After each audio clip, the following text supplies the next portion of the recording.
West ইন্ডিজের বিদায়। বন্ধুরা, টি-20 বিশ্বকাপ থেকে ওয়েস্ট ইন্ডিজের বিদায়। যে ওয়েস্ট ইন্ডিজ টিমটা গোটা টুর্নামেন্টে ভালো খেলছিল, সেই ওয়েস্ট ইন্ডিজ টিমটা সুপার 8-এ প্রথমে ইংল্যান্ডের সাথে হেরে গেল, আর একটু আগেই বন্ধুরা সাউথ আফ্রিকা একেবারে নেস্তানাবুদ করে ওয়েস্ট ইন্ডিজকে বাড়ি পাঠিয়ে দিল, আর সাউথ আফ্রিকা উঠে গেল সেমিফাইনালে। এই থেকে কিন্তু বন্ধুরা সুপার 8 রাউন্ডের গ্রুপ 2 থেকে আমরা দেখতে পাচ্ছি সাউথ আফ্রিকা নম্বর 1-এ আছে আর 2-এ আছে ইংল্যান্ড। সুতরাং দুটো টিম গ্রুপ 2 থেকে কনফার্ম হয়ে গেছে যে সাউথ আফ্রিকা আর ইংল্যান্ড, আর এদিকে গ্রুপ 1 থেকে ভারত অলমোস্ট কনফার্ম হয়ে গেছে, শুধু কিউ লেখাটা বাকি। কিন্তু ওয়েস্ট ইন্ডিজ আজকে কীভাবে হারলো দেখো। ওয়েস্ট ইন্ডিজ কিন্তু আজকে একেবারে ভালো ক্রিকেটটা খেলেনি। 135 রান কেউ টার্গেট দেয়।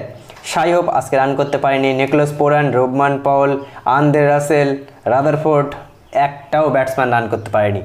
135 রানটা যদি বন্ধুরা 160 বা 170 করতে পারতো, 135 রানটা করেও কিন্তু যা কন্টেস্ট দিয়েছিল, মানে ওয়েস্ট ইন্ডিজ একেবারে অনেক ভালো একটা কন্টেস্ট দিয়েছিল। কিন্তু ভাই শেষমেশ এত কম রান করে কিন্তু ম্যাচ জেতা যায় না। অসাধারণ চেষ্টা করেছিল, এই অল্প রানের মধ্যেও অনেক একটা কন্টেস্ট দিয়েছিল ওয়েস্ট ইন্ডিজ টিম, কিন্তু দিন শেষে সাউথ আফ্রিকা জিতে গেল। আর এই সাউথ আফ্রিকা কিন্তু গ্রুপ 2 থেকে টপ করছে 6 পয়েন্টের সাথে, এখনও তারা একটাও ম্যাচ হারেনি।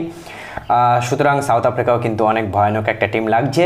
যারা বরাবরই বন্ধুরা সেমিফাইনাল খেলে, এবারও তারা সেমিফাইনাল খেলছে। আর যে ওয়েস্ট ইন্ডিজের মাটিতে তারা হোম টিম ছিল, সেই মানে কমিটি টিম যাকে বলা হয়, আর সেই টিমই কিন্তু বাড়ি চলে গেল।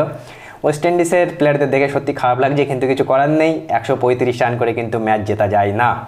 South Africa into the semifinal, England into the semifinal, আর ওয়েস্ট ইন্ডিজ বাড়ি আর আমেরিকা বাড়ি ওই গ্রুপ থেকে, মানে গ্রুপ 2 থেকে। এখন দেখার বিষয় যে আজকে ভারত অস্ট্রেলিয়াকে হারিয়ে দিয়ে টপ করে কিনা। ভারত যদি টপ করে তাহলে কিন্তু ইংল্যান্ডের সাথে হতে পারে ভারতের সেমিফাইনাল।